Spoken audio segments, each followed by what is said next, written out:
Hey everyone, it's Evangeline here at Etrailer. Today we have the Swagman ramp and bridge attachment. This is going to be an add-on product for your Swagman bike racks. We're going to take a look at some of its features right here.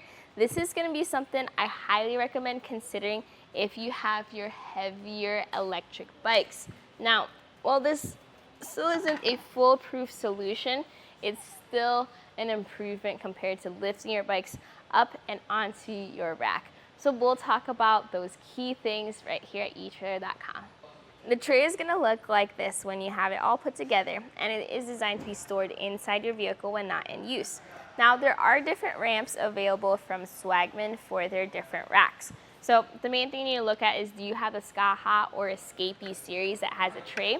Because the ramp for that will have brackets on the end.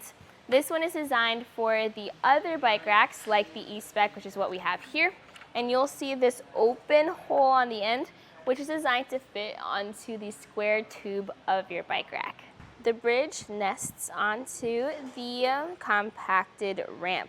So you can see this tab in the back, and then you can see these knobs. So the bridge has that tab. You just pull that bridge out, and it detaches from the ramp.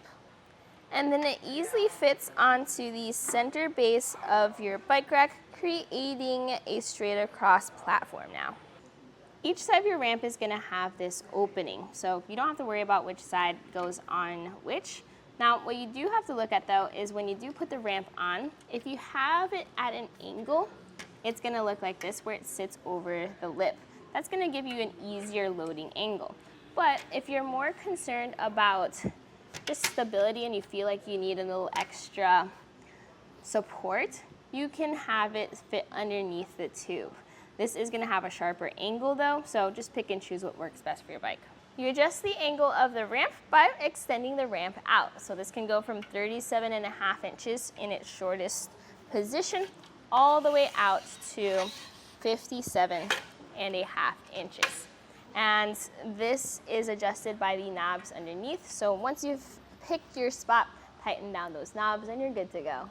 This will have the same capacity as your bike rack, with a tire width capacity of up to 5 inches and a weight capacity of up to 80 pounds. You saw me load up this second bike in the beginning of the video, and that's just to show you the interaction of two bikes together.